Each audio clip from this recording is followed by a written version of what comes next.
Okay. Alright, these are 28 spline axles out of a Ford 9-inch rear end. I haven't measured them yet, but I just now got them off, or got them out. I've had the shorter one out before, that's on the driver's side. And thanks to my Uncle Chad, I was able to get the brake drum off the passenger side.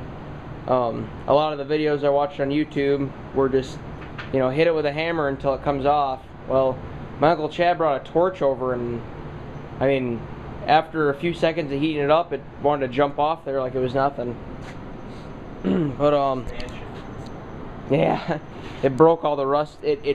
When the drum sticks, it sticks on this backing, or it sticks on this plate where the lugs stick through the studs. So that's what it's sticking to. I always thought it was sticking to this, you know, outer circumference here, but see, it really sticks to right on this surface. Anyways, this is the driver's side one. It's got bits of shop towel on it. I cleaned them off so that you wouldn't have to get your hands all dirty whenever you touched them. So we'll get a good look at these splines here.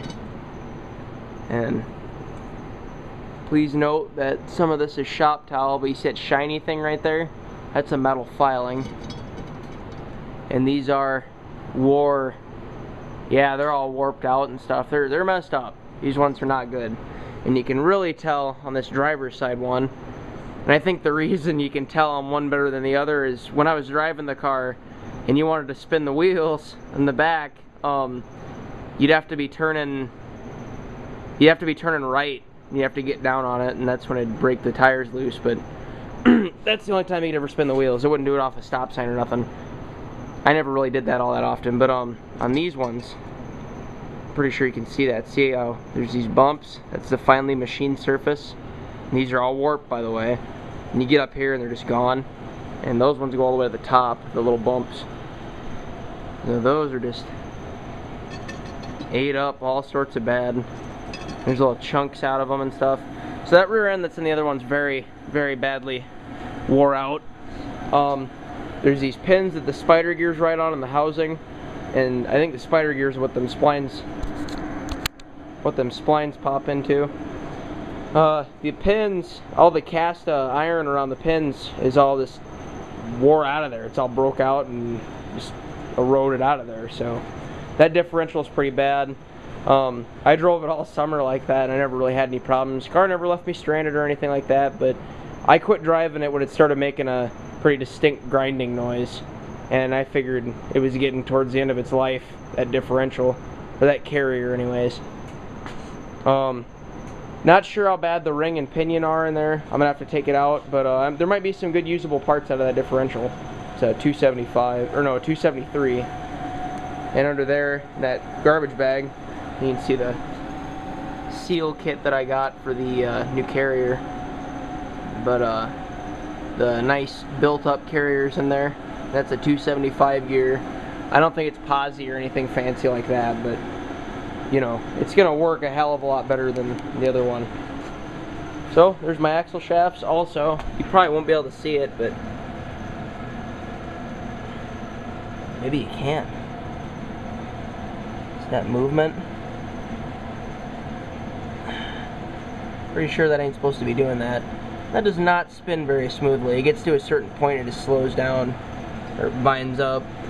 These bearings, that one spins a lot nicer, but it's got lots of play too. The races inside the axle housing are just shot. They're totally gone to hell. But yeah, there's my axles.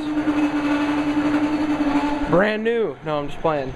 So I'm gonna go to a salvage yard and pick up some new ones tomorrow. Or at least pay for them. I guess they gotta ship them in from out of town. I've called everywhere in Sioux City, and you'd think you'd be able to find these from somewhere. You know, I mean, it's just a Ford 9-inch, and those ones should be pretty common, you know, 28 spline. But all I could find in any junkyard I went to was 31. And of course, the one car that probably had the right axles for me was a 73 Thunderbird. I couldn't get the drums off of it, and they don't allow you to bring torches in the yard, so that's just out of the equation. Yep, pretty nice. There's my dad working on the mill, or I mean the lathe. God. What are you making, sir? I am making a mess. See? Beautiful mess. It's a beautiful mess. He's making wheels for belt sanders. Yeah, so we're going to replace the bearings instead of having to use bushings. Use skate bearings or something. Yeah, this here's got so much porosity in it, I'm just trying to get past all the mess. But it's okay. We've got a couple others that don't have the mess. See the mess. Look at all this water everywhere. You fool. I'm sorry. I'm so sorry. I start crying. That's pretty nice. Some porosity, but this here is going to work just fine. I'm real sorry for spilling This one water. here is one of the first ones I actually cut my own lathe tools or ground my own tool. You can't feel that at all. No, there's nothing for you to catch your fingernail on. I'm That gonna there's wipe actually that. a line from the casting itself. We glued the discs together. Yeah, these actually styrofoam that were little discs I made. Which, by the way, I wouldn't have been able to do without you. Huh? Glad I could help. So there it is, immortalized forever. Say I love you all. I only love some of you. The rest of you can fuck off. Alright. Have a good day, everyone. Thanks for watching. This was Tim. Bye.